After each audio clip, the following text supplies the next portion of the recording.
or to deliver the outcomes? Because I don't think they do. Fair for you, Clerk. Yep. Members content? Yep. Okay, members, thank you. We're going to need to keep moving on then. I'll take a quick break after this briefing session, but for now I would like to move on to agenda item 11, which is a sign language bill oral briefing from the department. The papers for the agenda item start at page 31 of the table pack. A copy of committee requests for clarification and amendments to clauses 1 to 4 can also be found there in the table pack. So now I'd like to welcome the following officials to the meeting. So we're joined by Iain Greenway, who is Sign Language Policy and Legislation Branch in the Department for Communities, Tommy McAuley in the Sign Language Policy and Legislation Branch, and Gerard Flynn, Sign Language Policy and Legislation Branch. So Iain, I think it's maybe yourself that we're going back to for initial comments, and then we'll come to queries from members. Thank you. Thank you very much, Chair, and thank you, Committee, for the opportunity to support your deliberations on the Sign Language Bill. I will keep these opening remarks short, to provide as much opportunity as possible for discussion of any issues the Committee wishes to raise, but I can provide a brief update on other work streams the Department is taking forward in parallel with its work on the bill. We are continuing to work on a first draft of a DFC Sign Language Action Plan, SLAP, which the bill requires prescribed organisations to draft. The Department intends to share this with the Sign Language Partnership Group for assessment. The SLAPs will be informed by the best practice guidance, which we are also developing, but the Department's having a go first on these to provide templates and so on. The guidance will of course reflect the final act. However, we are working off an initial draft template for the guidance, which will be subject to change as provisions may change. We are in the process of finalising a first draft of the best practice with a form of words for inclusion within the guidance to guide prescribed organisations in their considerations of duties under Clause 3, providing access to information and services. A draft will be forwarded to the committee next week, along with information on costs, a draft list of prescribed organisations, and information on regulations around interpreters. We continue to work on a refresh of the Sign Language Framework strategy and await the appointment of a new signing member of the staff to expedite this work through a series of engagements with the deaf community, in parallel with the work we are progressing with deaf organisations and colleagues across other executive departments. This will ensure a co-design approach, not only identifying key outcomes and actions, and further developing the infrastructure of support to deliver on statutory duty of prescribed organisations and to outline action to promote BSL and ISL. We are also engaging with the deaf-blind community as part of this work to ensure the infrastructure of support that community requires is included within the framework. This includes discussions on the defining of responsibility between mobility and communication access. In addition, we are looking at training standards and co-production to develop structured qualification routes and continuing professional development in deaf-blind communication and tactile interpreting.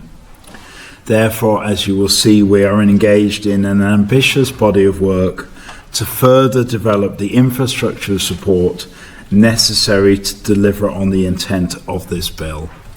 And we are, of course, happy to take all and any questions from members. Okay, thanks, Iain.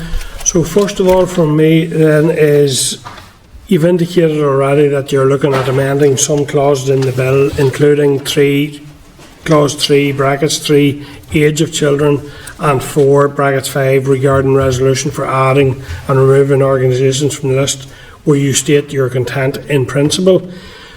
Can you indicate when we will see the proposed text of those amendments? Because we can't really consider those fully until we've seen how you're phrasing that.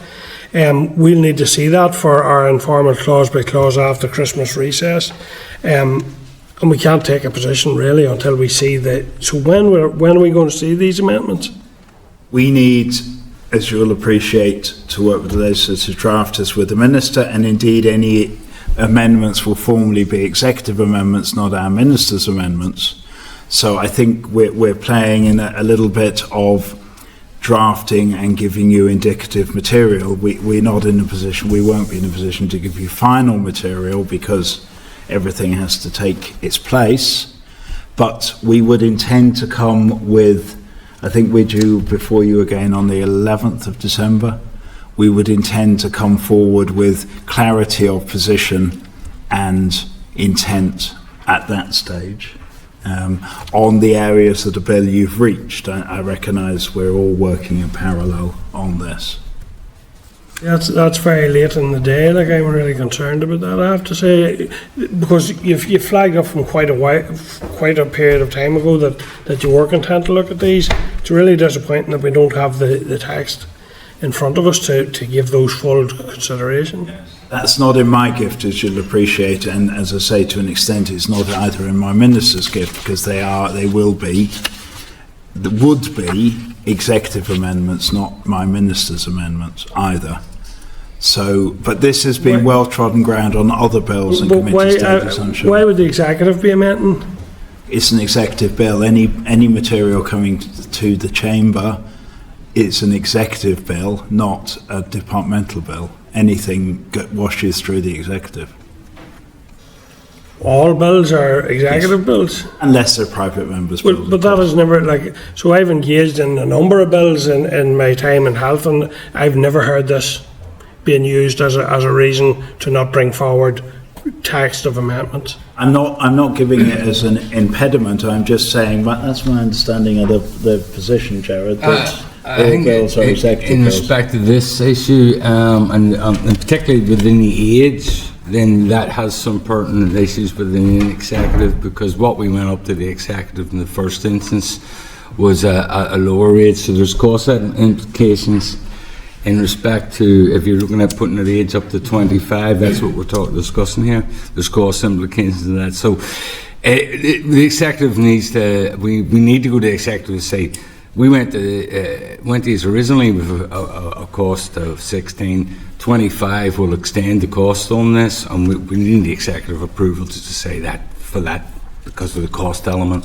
Other elements within the bill, we wouldn't need to run to the executive in every element, but on this particular element, because we originally told the executive that it would be 19, sorry. Now we're looking at going up to 25. So that is that we have to form the executive. We want to move to the 25 area. Given it's quite a period of time ago since you agreed that was something, I take it, or can you tell me, is that drafted, and is the draft with the executive for consideration at this stage? We haven't approached the draft on that. We have a number of issues that we'll put the draftments for. There's a number of issues that the committee have raised. Yeah. So we'll go with a bundle to the draftsman, and we'll go with a bundle then to the Minister on proposed amendments that you have put forward, or even something that we may have identified that would improve the bill, and we'll bring that straight to the committee as soon as we have them. Did you go and draft that, bring that to the executive and bring it back here by the 11th? No, we'll not be bringing that back to the executive by the 11th on that.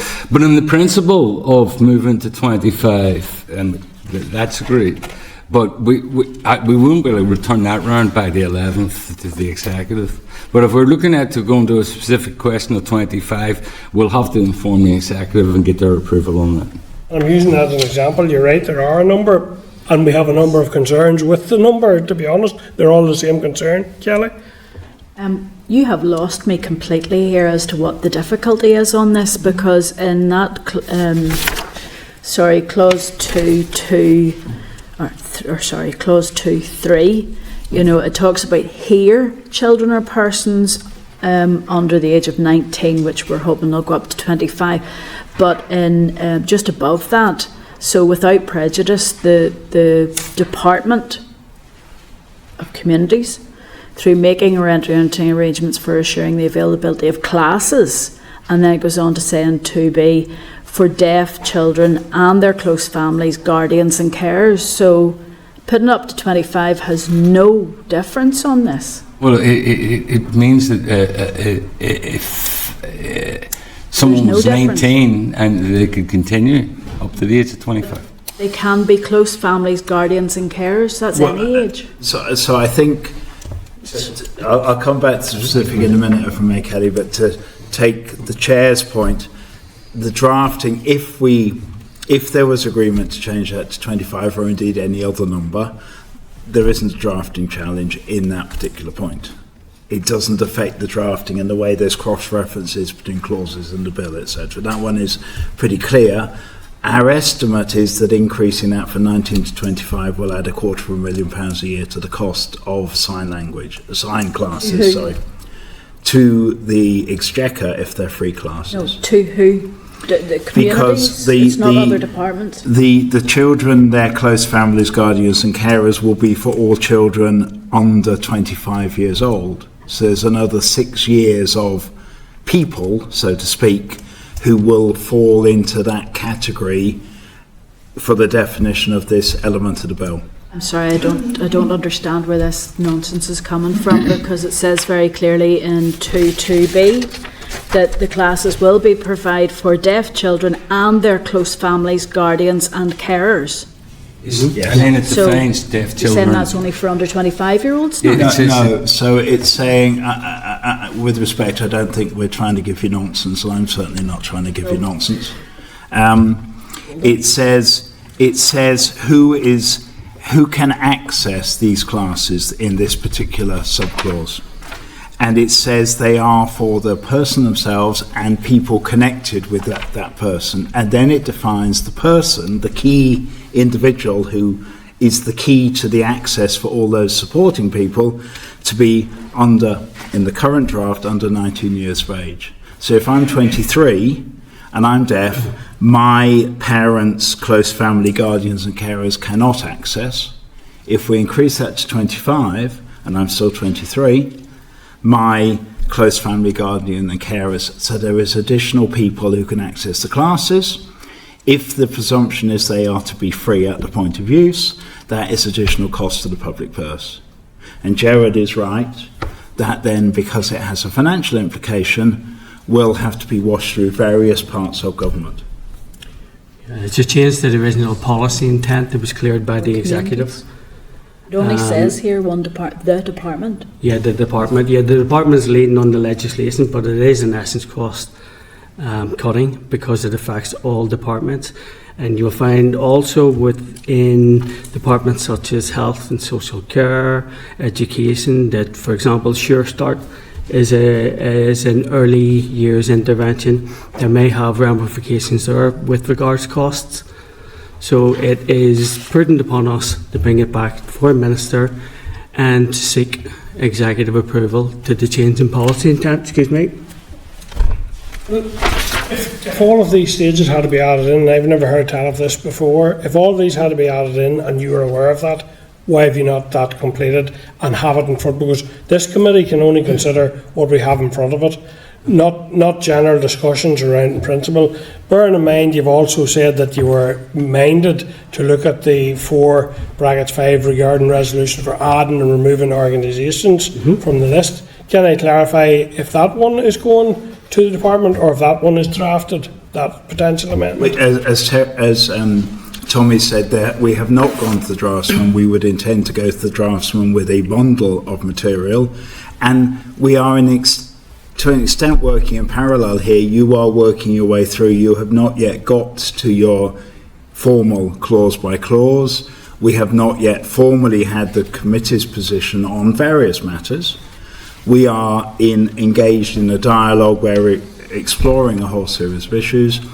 We do not want to go backs and forwards all the time with the draft to changing this and that, or that changes that cross-reference over there, etc. We need to keep coherence to the overall bill as well as the specific provisions. Yeah. And we have been in touch periodically with OLC with regards the issues that the committee has raised.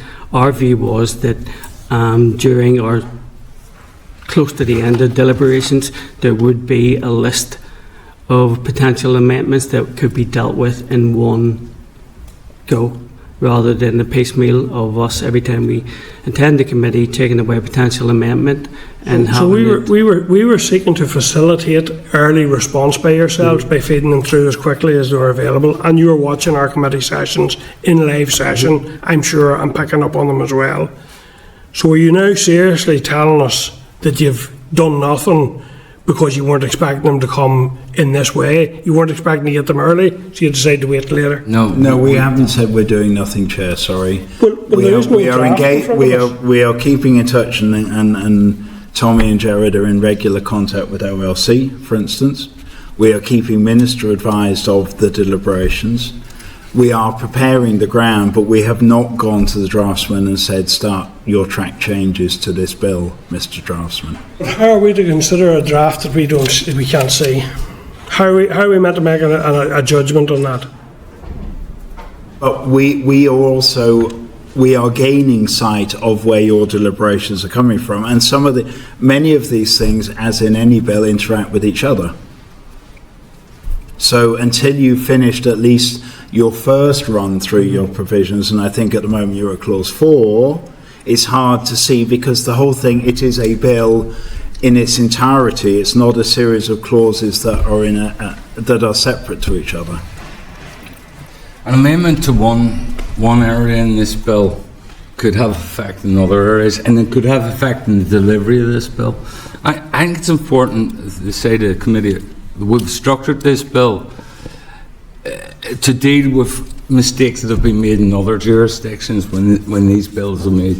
So, for example, in other jurisdictions, England and Wales and Republic of Ireland, they've recognised the language, but they've done basically much else after that. They haven't put in proper sort of duties on public bodies, or public bodies aren't aware of their duties.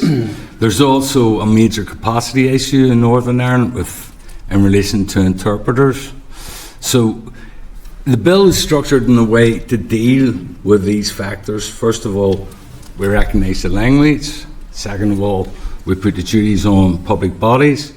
Third, we put the guidance in relation to deliverance and to deal with capacity. So it's a work in progress. Gerard, it goes without saying that amendments will change the bill. That's what they are. That's what amendments do. This committee has a responsibility to scrutinise this bill and suggest amendments that we feel, given our scrutiny and given our consultation, that might need to be made. You have indicated that there are areas where you agree with us that there should be amendments made. In order for us to consider whether your amendment meets the committee's objectives, we need to see it. Well, the amendments we're talking about, for particularly that first one, 19 to 25, it's not a major amendment. I mean, well, sorry, it's not in the drafting. The cost is not but it's not minuscule either. The drafting of it is changing from the age of 19 to 25. So it's months ago from you acknowledged that was a potentially useful amendment and something you yourselves were considering. Yes. So what have you done since? Yes, but I mean, but putting that amendment forward to the committee, it'll be the same provision with a number change. But we have modelled, for instance, what we think the cost might be of that increase for the. Then why not give us the draft? The draft, with respect, Chair, the draft will be a track changes to delete two Roman numerals, Arabic numerals 1 and 9, and insert the Arabic numerals 2 and 5.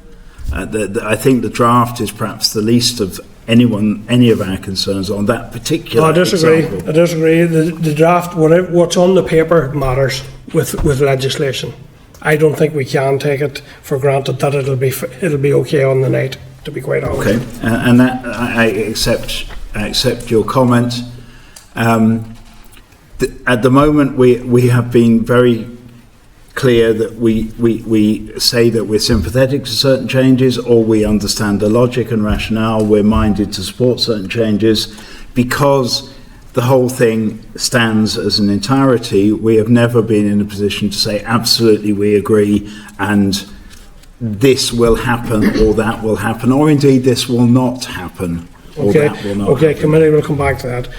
So another one from me then. We wrote to you following last week's meeting about some papers, including the draft guidance, being submitted before your appearance today alongside your briefing.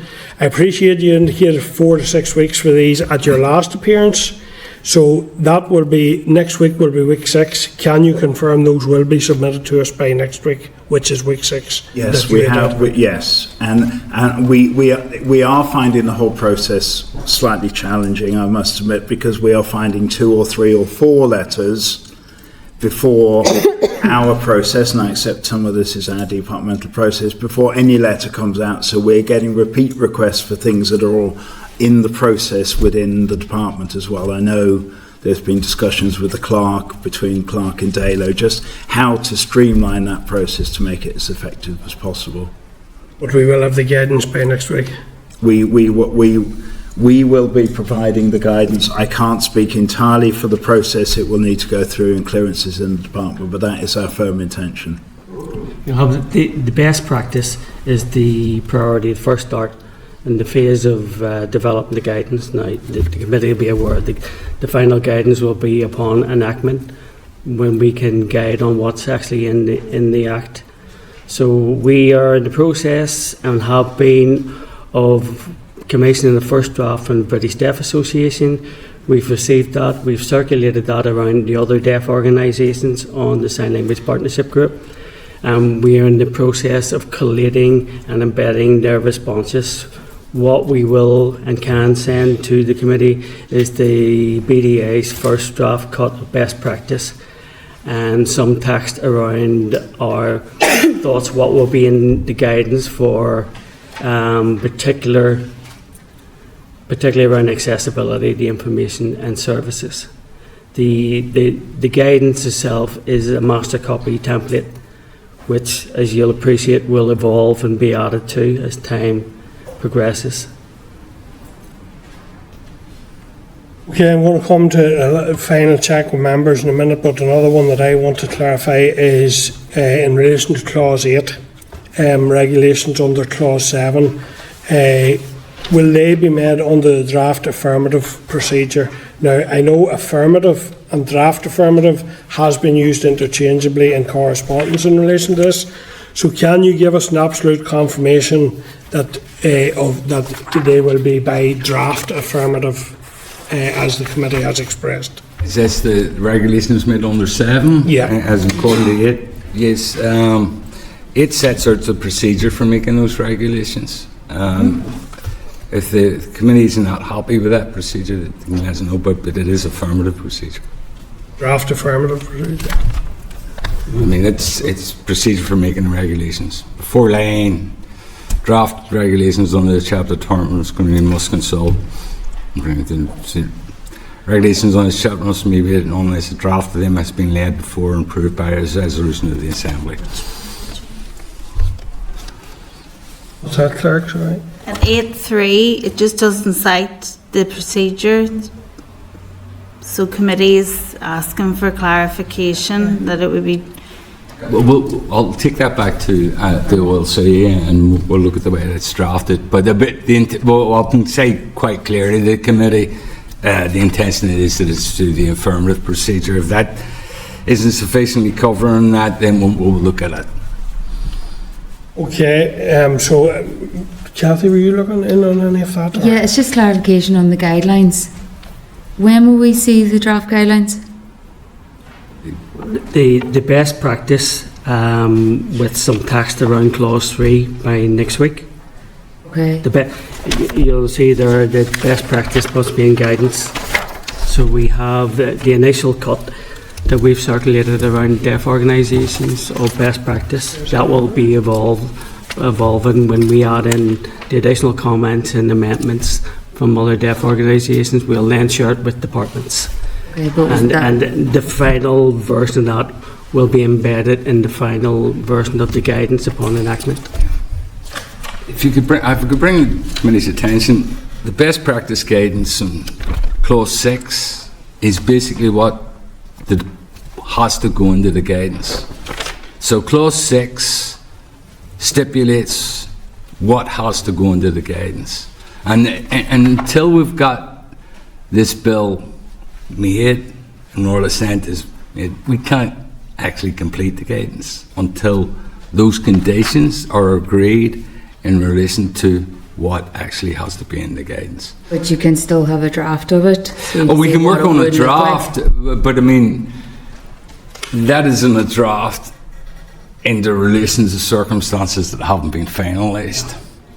Until we have an agreement, the finalised agreement, and what has to actually go into the best practice, then we can't actually finalise the best practice at all. So it'll always be a draft way up to that stage. And also, it's a co-design with the deaf community, so it'll be a work in progress right up until that stage. We will never be able to, until this bill has got Royal Assent stamp, anything is clearly on this guidance until we actually know what we specifically definitely have to get into it. Yeah, no, I understand that, but it would be useful, I suppose, so that we could at least see the draft of it. And excuse my maybe ignorance in this, but I've been burnt before around draft guidelines when it came to other pieces of legislation, and I don't want to fall into that again. Is it normal procedure that you would bundle these amendments and not take it one by one to drafters? That just seems a wee bit strange to me, that you wouldn't be having a back and forth with drafters. It would depend on the nature of the amendments. I mean, an amending a number from 19 to 25 isn't a major issue, but an amending a provision that would take away the whole policy intent of a bill, you would need to go seriously straight back to OLC, to your policy makers, to ministers, to look at stuff like that. But from what we've heard in the commission and in the committee, is that the amendments we're looking at, we may be considering not substantial amendments.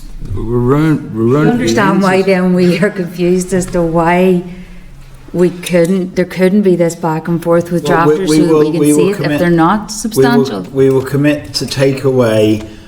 We know you've got to clause 4, I think, at the moment. So we're only fully you have had another run up to clause 4 compared to what you've had a run on clauses 5 to 14. We recognise the issues that are coming forward. We've talked about some of them this morning. We are in engagement with OLC, so they're aware, but they are saying, until we see the full set of what might change here, you've already referenced something when you've looked at clause 2 that references clause 11, for instance. The same could apply in reverse, that you look at clause 11 and it takes you back to something in clause 2. That's entirely understandable. We don't want a draftsman doing a set of fine amendments to clause 2 to then find something else comes up. You'll appreciate there is an issue of efficacy here as well. But that would just be a redraft. Is the word draft not explain that it's a draft, that it can be changed and it can be... There's time and effort and thought involved in each of those, and indeed the potential for inadvertent material that doesn't work within the whole. We've all been involved in bills that have ended up how none of us would like them, for instance. I do not want this to occur with this one. So whenever you indicated to us that you were also minded to look at an amendment of that, had you not considered the complications that you're now telling us you've encountered? On the age? Yeah. The amendment to me is a trivial amendment. It's an important amendment, but in the text, it is deleting 2 Roman numerals and inserting 2 others. That hasn't concerned me. The cost, the policy implications, how we get approval for those have concerned me. Moving something, taking the clerk's point about the wording in clause 8 to copper fasten a particular procedure hasn't concerned me, because the draftsman will do that in his or her sleep to get an assembly procedure right and properly reflected in the text of a bill. Some other things where they may intervene across different clauses, yes, they are giving me more cause for thought. Okay, just finally, can you clarify for me the difference between guidance and best practice? I'm still not clear about the interplay between those, or the difference. I can tell you something. I mean, this is statutory guidance. You have other areas where the guidance is set out, legislation is made, and guidance follows, but it's not set out in statute. This is statutory guidance, so it has more effect than other sort of guidance that you may see running about. Is that because this is an enabling bill, Gerard? Is that why it's different? This bill is much more than an enabling bill. It's much more than an enabling bill. It says this bill, it recognises the language, it places a statutory duty in all public bodies, and it sets out how this should be implemented and delivered through the guidance. So the bill is much more in an enabling bill. It actually, it puts duties on public bodies, and then it sets out how that should be delivered through guidance and what their responsibilities are, those public bodies. So it's much more an enabling bill, and into that respect.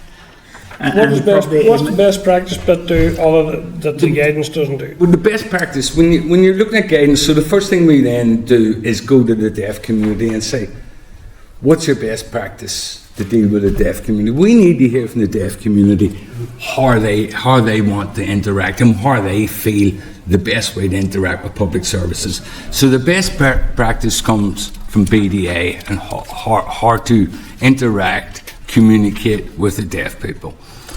And that is then embedded as the backbone of our guidance. Now, and then we have our statutory responsibilities that come in above that. But throughout that guidance, it is best practice in how to deal with the deaf community that will lead to improvements. Because we have a capacity issue here. We only have a limited number of interpreters. So when this bill comes in, it's not going to change the world overnight. We're going to have to build capacity in relation to interpreters.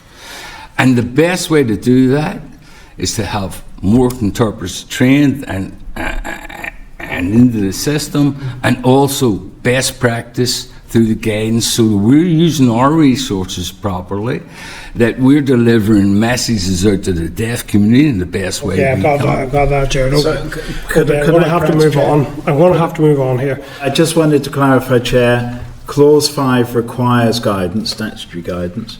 Clause 6 says that guidance is to be best practice guidance. So actually we're talking about the same thing, best practice and guidance. We may have slipped in the shorthand. It is statutory guidance on best practice. Okay, thank you.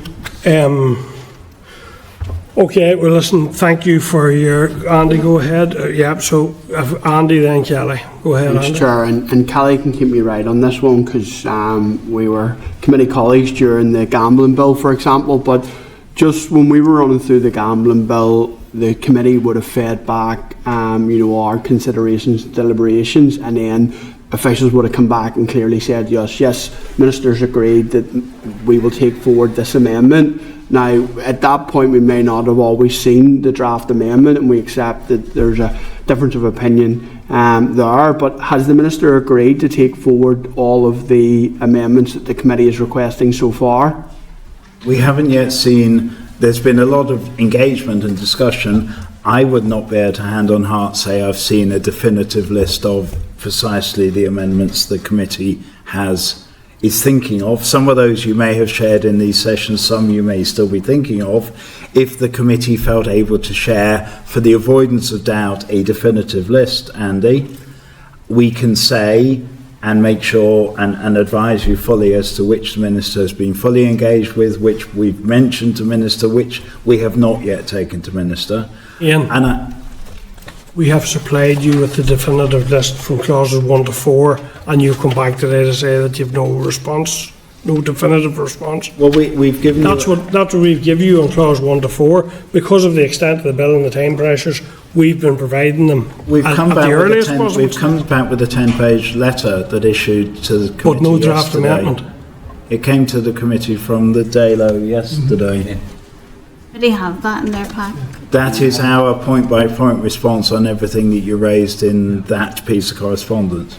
But still no draft amendment. If I could just add that was asking for the department's thinking on these things. It wasn't formally commissioning consideration of amendments. Perhaps we could do that. And at that point we can address these formally with OLC, with Minister, with the Executive. And going back to the point... Sorry, Tommy, could I just say, on some of them, the department's view is we wouldn't support an amendment in certain areas, so I assume we're not being sought as to what a text of an amendment they would look like, because we're providing rationale as to why we don't think that amendment would achieve what the committee is seeking to achieve. We haven't discussed that yet. So and I recognise the material only came yesterday, Kelly, so... No, we'll...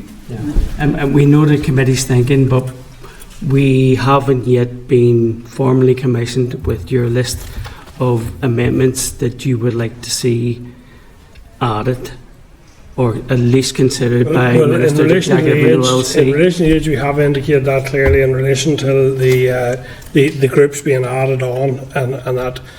But anyway, I'm going to come to Kelly. I want to go back to actually the response that you guys have provided. So to go to 2.1, where we had suggested about removing after promote, that is to such extent and in such manner as the department considers appropriate. To be honest, I'm behind the removal of that because I don't think the department is appropriate to make decisions on what promote should be without deaf people.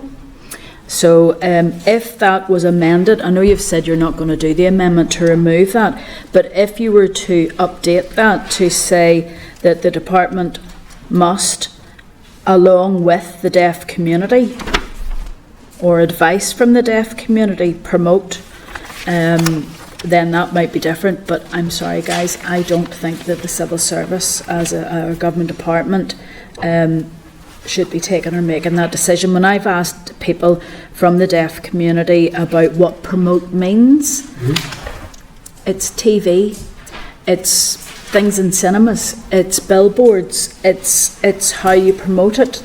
What you're thinking is and what they're thinking is two completely different things, and that's why I thought that that wording, to such an extent and such a manner as the department considers appropriate, was appropriate to be in that. So I'll ask you if there's any way that you might consider that.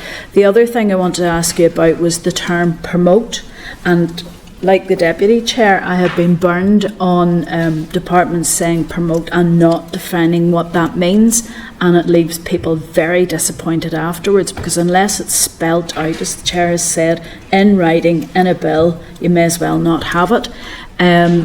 Promotion is ensuring the availability of classes, is not promoting deaf culture. Because the classes are going to teach sign language, not culture. Do you know anything about music and deaf people? This is a sign language bill. It's not a deaf community bill. I think we have to make sure the virus of the bill, the scope of the bill is about sign language. It's not about all aspects of deaf culture. Okay, so say on clause 2, it doesn't state the definition of promoting it is merely making the classes available. There's other elements as well. I'm saying it does. Yeah, but it does. I mean, if you look at the back catalogue, I mean, one of the reasons, and we're continually told by deaf organisations, including the BDA, that they have encouraged, we had an email from Cabinet Office, that at the conference in Birmingham for the BDA in the summer, that they were encouraged to look what's happening in Northern Ireland, because we do things totally differently and better. And a lot of that is being driven by the department, including getting us to this stage, including even working with the committee clerk team in setting up the bridge in the gap. And we've also As regards promotion and out-of-the-box promotion, if I may address that, there's a Francis McGinn play being developed from C21 Theatre Group. Sorry, could you say that again? I didn't pick that up. Yeah, there is a play on Francis McGinn, the founder of the BDA. It's been drafted and developed and put on by C21 Theatre Group. Paula Clark, who is a very well-known local deaf actor, is part of that. We are supporting funding for that, and as part of that, we've agreed that we will film a video introduction ahead for audiences, highlight... Sorry, I'm going to cut it again. So I appreciate that. We have acknowledged the work you've done on the bill and bringing the bill to the stage, and that it is seen as an exemplar. We're dealing with the detail of the bill now as a committee. Yep.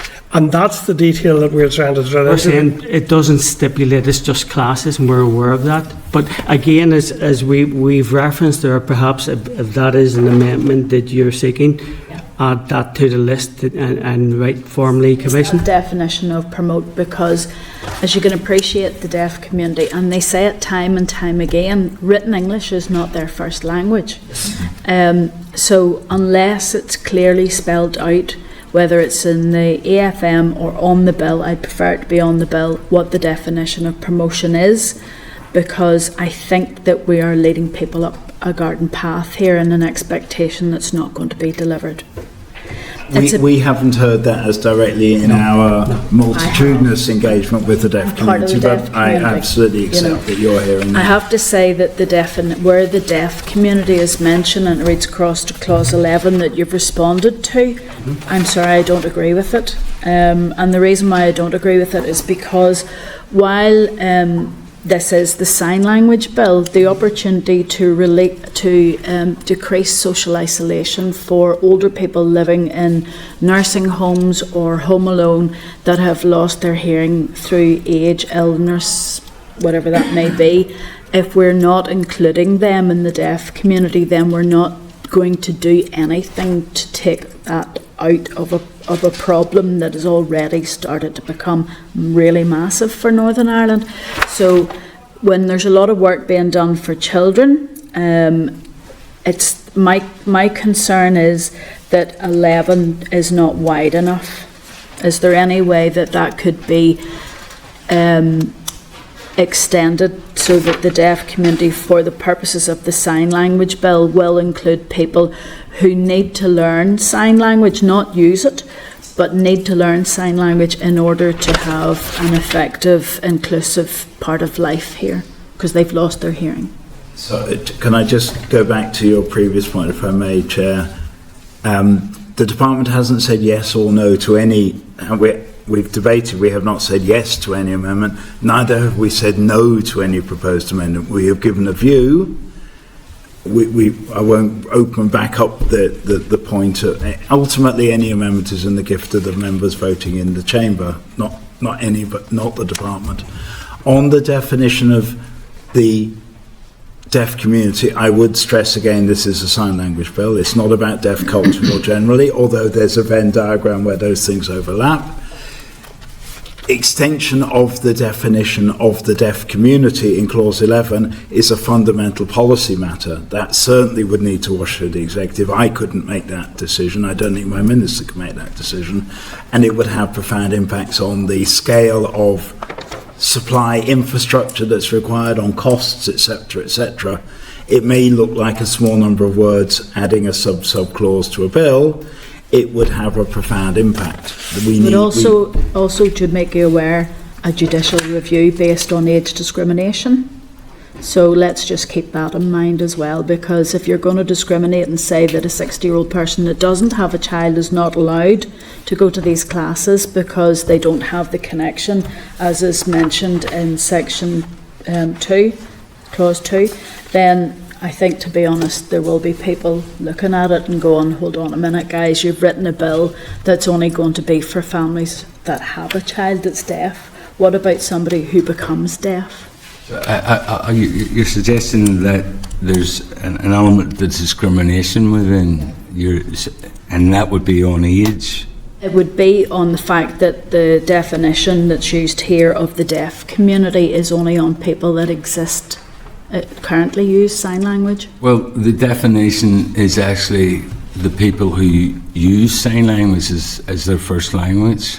That's the definition. Sign language can be used by someone who's lost their hearing. They may not be born deaf, but they may not have hearing later. First language wouldn't be sign language in those circumstances. So I'm in the deaf community. I take out my hearing aids. I can talk to you. I can't hear a word you're saying. So I need you to speak to me in sign language, but I won't be able to go to the classes. You don't understand sign language? I understand some, because I have gone out of my way to go and learn it, because I know that my hearing will go completely. I have grown up with speech, but the whole point is the deaf community and not understanding who we are. You're leaving out part of the deaf community in this definition. You're assuming that you're only deaf because you speak sign. We're not. I mean, this was quoted saying, but bear in mind that this bill, and we've explained previously, the reason for the prioritisation for families with deaf children is to tackle language deprivation within the family home and to safeguard the future of the deaf community through who use sign. Yeah. So I'm saying to you, there's a whole group of people out there who are older people who have lost their hearing through age, illness, disability, who need to use sign, and they're being completely isolated and they're not being offered any access to the classes.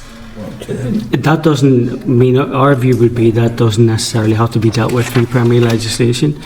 There Why are, put for the example, children in? for example, you have sensory deprivation within the Department of Health who deal with people who become deafened, and that would be an issue for them to consider.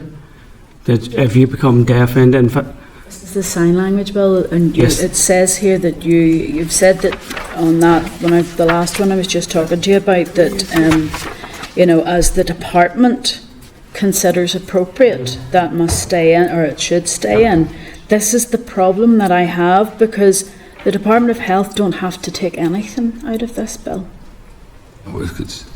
You're only giving them guidance. The other thing I was going to say is on the guidance piece, just going back to that one, the best practice to be in guidance, the guidance under this chapter is to give advice on. Surely it would be better placed to say the guidance under this chapter, so it's clause 6, is that public organisations, whatever, it must consider to make it up, because having a statutory guidance, they can all turn round because of clause 3 and say I can't afford it. You have due regard, I can bring it back to the due regard and how that, so all of regard, or we're looking at due regard, but all public bodies must have due regard. To the guidance, right?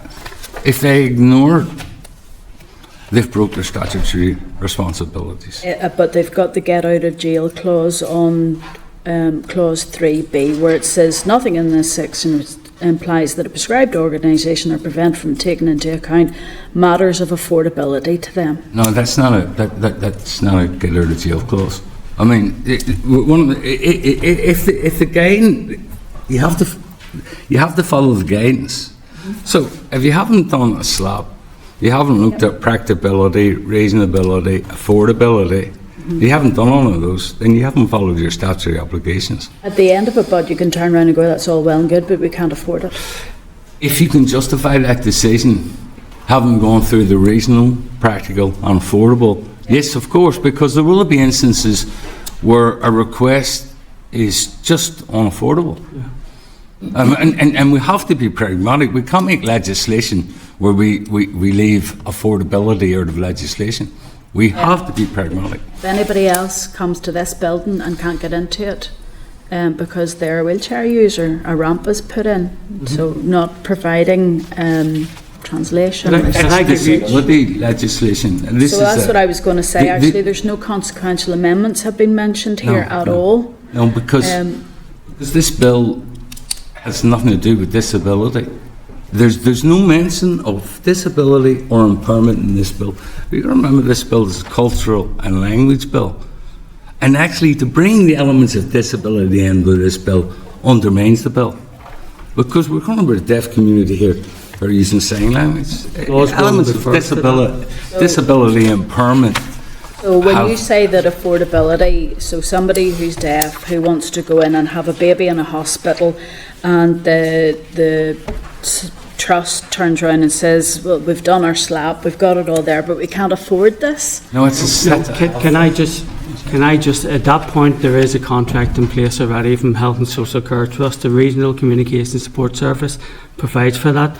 But if I could give a practical example of affordability, if a deaf signer, BSL or ISL, says, I want, the Assembly Commission will be listed as a prescribed organisation, I want the Assembly's website translated into BSL, ISL within 3 months. You have to consider, is that a reasonable request? Is it practicable? Are there enough interpreters? There aren't enough deaf translators, so it would probably fall to interpreters, of which there aren't enough, and it would cost tens of thousands of pounds. How many pages are there on the website? But are you saying then that a deaf person isn't entitled to know the workings of their government? No, the bill says all of these factors have to be taken into account. It's balanced. And the balance that you're reached. leaving deaf people out of Disability Discrimination Act. To be honest, it's staggering. No, the deaf community, in terms of disability, are included in a number of pieces of legislation already, as are people with all sorts of other disabilities. Can I ask then on that clause 3 2b, how that ties in with the public body not providing whatever it is they're not providing because they can't afford it? Interpreters are one thing. I mean, the bill refers to more than interpreters, and we're looking at models, and we've said before, on how to deliver interpreting in a more centralised and easy to use function for deaf people. There will be other considerations around workforce planning. Do we, for example, train classroom assistants who are fluent in BSL, ISL?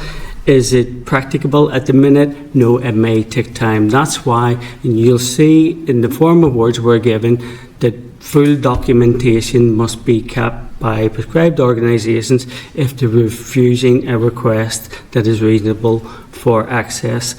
The example I gave is, and I bring you into conversations with the deaf organisations. The BDA met on Monday, are saying we would like to see over time the evolution of access to websites. We appreciate it's just not practicable to do it now, but maybe an organisation could, like we have, interrogated our top 10 requests for information and provide for that. But I think it's pragmatic to include that in the round. Yeah. Consider is it reasonable, consider is it practicable, consider is it affordable. So can I ask you then, I don't believe that this bill, once it gets royal assent, takes effect like that. So why under clause 9, when it talks about publishing 5 yearly reports, why does it not say anywhere here we expect all public bodies to have taken cognizance of the Act, and by the first 5 yearly report will have their action plans in place? And I think the deaf community and the people who I've spoken to a lot about this have said they don't expect it overnight. I don't think after 5 years any government department, trust, public body that turns around and says that they can't afford something, knowing that it was an act that came in 5 years before, would be given any credence in a court. So I think we take that affordability piece and we just go, that's a load of bunkum, because this bill already in the first part of clause 3 asked them to take all reasonable steps. So spelling out that affordability on the face of the bills, I have difficulty with that. But and in relation to Kelly, if I just come in there, please. In relation to all of that discussion, without the opportunity for us to review best practice and guidance, how can the committee possibly understand the bill in full? without having those. And we will bring you, and we've committed, subject to the approvals piece, we will bring you what we have. The guidance is required by the bill itself to be explored by every prescribed organisation before it's finalised. We haven't yet commenced the legislation to prescribe organisations to allow them to review the content. We're doing an awful lot informally in advance with the Sign Language Partnership Group, which is a vibrant group forum for both government departments and the deaf community to explore these issues and unpack these issues in parallel with the scrutiny, the detailed scrutiny of the legislation. But the idea of removing the affordability clause is a profound policy matter which will need to go to the executive, and the parties in the executive will need to determine their position on it. Right, and I just be clear, I'm not asking for you to remove affordability. I just think that clause 3.1, where it says every prescribed organisation must take all reasonable steps, already includes affordability. I don't understand under clause 3.2b why it has to be spelled out in the way that it is, because to me that's flagging to somebody, use this to get out of jail. There are two elements there, and it is explicitly referenced as for the avoidance of doubt. One is copper fastening the no extra cost to a member of the deaf community. And the second is the affordability question, and they are for the avoidance of doubt, providing further detail on the elements in 3.1. I think it'd just be better. I prefer clean legislation. 3.1 could be A, B, C, with the 2A being used, and forget about the B because it's already covered under 3.1. Just leave that would be a matter that the executive will have to consider. The parties here are representing the executive. Listen, we're going to have to move on here. We have clauses, further clauses to consider. I cannot understand now at this point, is it the communities departments bringing forward this bill to the executive? Because that's not the way it works. What the way, in my understanding, it works is if the department are agreeing after our consideration what you've heard from committee and the evidence we have taken that there are potential amendments that you will make, then we need to see those amendments, and we then decide whether we wish to take further amendments, and those go to the Assembly, but the department can amend the bill before it comes back to the Assembly, and that's the process we're trying to get. Okay, I will take that point away. Previous bills I brought through committee have all required anything of substance beyond the typographic has required to be an executive amendment to the Speaker or to the House, not a departmental okay, well, we'll have to but we'll take that point away and copper fasten it. Once you win an executive amendment, it's the minister would lead it, but would have executive approval. Yes. But it wouldn't be an executive amendment; it would be a ministerial amendment. Sorry, no, you're right, Andy. But any minister couldn't stand up and propose an official amendment, let's call it then, to a bill at any stage in the chamber without executive approval as appropriate. Yeah, I think we're arguing semantics. That's all window dressing behind the scenes that goes on regularly. Okay, listen, thank you for your attendance today. I think we've probably more questions than answers, to be quite honest, and we're conscious of time, but I thank you for attending today, and we'll be back to you in due course. Thank you. We'll get there. Okay, members, so we're any follow-up actions, members, briefly in relation to that, and then I'm going to come on to the next session. So, well, can I ask then, members, as our next agenda item is bill deliberations for clauses 5 to 8 of the Sign Language Bill, I propose that this meeting move into closed session. Are members agreed? Agreed. Yep. Okay, thank you. Take a wee quick break there, members. Committee Room 29. Sound.